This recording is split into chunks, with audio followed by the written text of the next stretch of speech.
Bom dia. Nós vamos continuar estudando a América Latina. Lembrando que a América Latina é formada pelo México,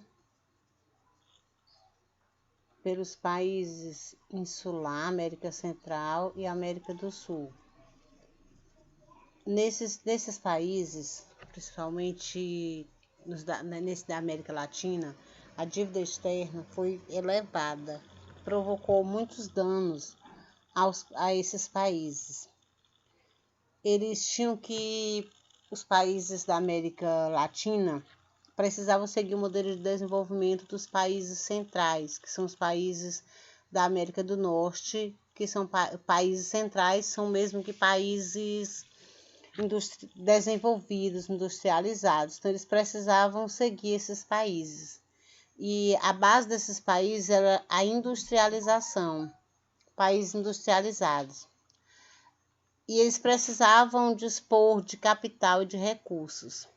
Nós já vimos que os países da América do Sul, inclusive Brasil, ofereciam incentivos fiscais aos outros países que quisessem trazer as suas multinacionais. Mas os países da América Latina, precisavam recorrer a empréstimos aos países centrais, aos países externos, principalmente na metade do século XX. Esse dinheiro ele foi usado em obras de infraestrutura, como a construção de usinas hidrelétricas, algumas siderúrgicas, de rodovias, estrada de ferro, edifícios públicos. Inclusive, o Brasil, a Transamazônica foi o que mais fez com que o Brasil aumentasse a dívida. Precisou de bastante dinheiro para construir essa Transamazônica, que eles diziam que às vezes não servia para ligar nada a lugar nenhum, já que ela não foi terminada. No final do século XX, início do século XXI, a crise da dívida externa causou grandes números de problemas, que atingiu principalmente a América Latina.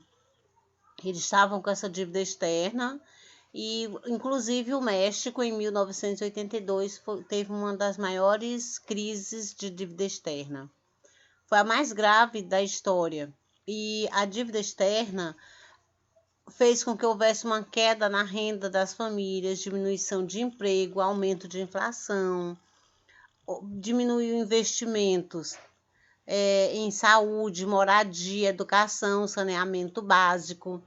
E que nós dizemos que em 1990 houve um grave crescimento dos problemas sociais. O juro da dívida era alto, pago anualmente, né? Pagava só os juros e a economia foi travada. Por isso, houve esse aumento de desemprego, de investimento no setor de saúde, educação, saneamento básico, construção de moradias populares, entre outros. As políticas de liberação da economia, elas foram elaboradas entre os funcionários do governo norte-americano e de organismos financeiros e de desenvolvimento internacional, como você já conhece, o FMI e o BID, que é o FMI, Fundo Monetário Internacional, Banco Mundial, que foram os mais que tinham o objetivo de fazer esses empréstimos para essas construções. E essa época desses financiamentos ficou conhecido como Conselho de Washington, Consenso de Washington. Mas para vocês estarem vendo aí, nesse consenso, o que precisava ser feito, o que tinha que ser feito? Uma reforma fiscal. A reforma fiscal, ela promove alterações no sistema tributário, na arrecadação de impostos.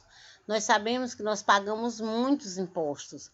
E esses impostos, o objetivo deles é ser investido. Cada imposto tem um local de investimento. E é claro que esses impostos, a arrecadação de impostos, era no sentido de diminuir os tributos para as grandes empresas e que elas aumentassem o lucro e a competitividade. Para isso, eles fizeram tantas ajudas, né? Tantas itens eles fizeram como garantir, o Estado tinha que garantir redução de impostos, isenção, redução de impostos para essas empresas, para que elas quisessem vir para o país, não só para o Brasil, mas todos os da América Latina. E nesse intuito, eles iam oferecer terrenos, não deixar que tivesse outra empresa para competir, entre outros. Outro item do consenso de Washington foi a abertura comercial. O que é isso? É proporcionar a importação e exportação com redução de tarifas, redução de impostos, que são chamadas de tarifas alfandegárias, pagar impostos em alfândegas.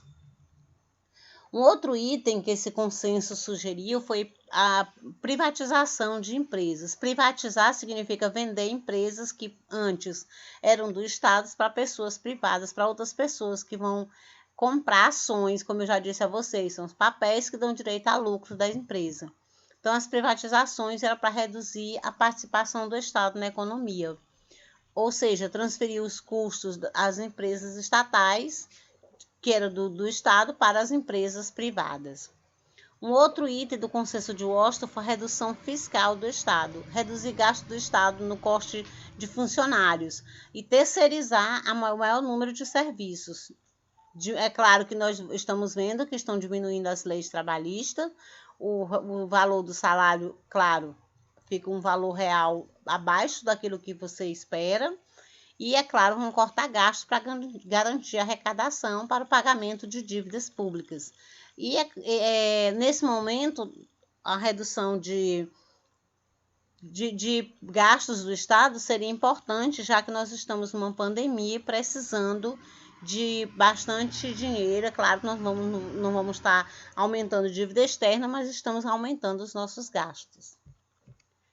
Quais são as consequências dessas dívidas ou desse consenso de Washington? O que? Houve uma queda na produção industrial interna. As indústrias nacionais elas não estavam preparadas para a concorrência externa. Muitas delas faliram porque dependiam das relações estrangeiras ou até fundiram, como você já estudou um pouco, né? Houve uma fusão das empresas em relação a esses investimentos, né? Elas dependendo de outro. E os investimentos do Estado em setor de infraestrutura, transporte, saneamento básico, seguro-desemprego foram limitados, né? Para poder pagar os juros da dívida. Já no século XXI, houve uma recuperação dos preços de matéria-prima. É claro que a matéria-prima agrícola, mineral, ela é importante no mercado mundial. E vender matéria-prima a preços baixos faz com que os países tenham piores arrecadações em termos de PIB. E o que acontece? Os países latino-americanos começaram a crescer, já que estavam com um preço mais elevado de matéria-prima, e a maioria são baseados na produção de agricultura e recursos minerais, agricultura, pecuária, entre outros. Nós vamos estudar um pouco mais adiante, quando estivermos estudando cada país separado. A dívida externa, os percentuais de dívida externa em relação ao PIB na América era em torno de 20% no final da década de 2000. E mostrou aqui como é que aconteceu na América Latina a evolução da dívida externa bruta de 2000 a 2010. Olha que países aumentaram mais. Nós olhando aqui, Caribe, né, vai crescer. É claro, vai excluir Trinidad e Tobago, nós vamos estudar esses dois países depois. Todos os outros. Aqui nós temos o Haiti, na América Central, esse de azul, e nós temos o que mais caiu, a América do Sul, os 10 países da América do Sul, inclusive o México, né? Houve uma queda na dívida externa. O México, nós vamos ver que o México também ele foi ajudado bastante pelos Estados Unidos. Nós vamos estudar um pouquinho mais adiante sobre o NAFTA e, é claro, como é que evoluiu o crescimento do México. Bom dia, bom estudo.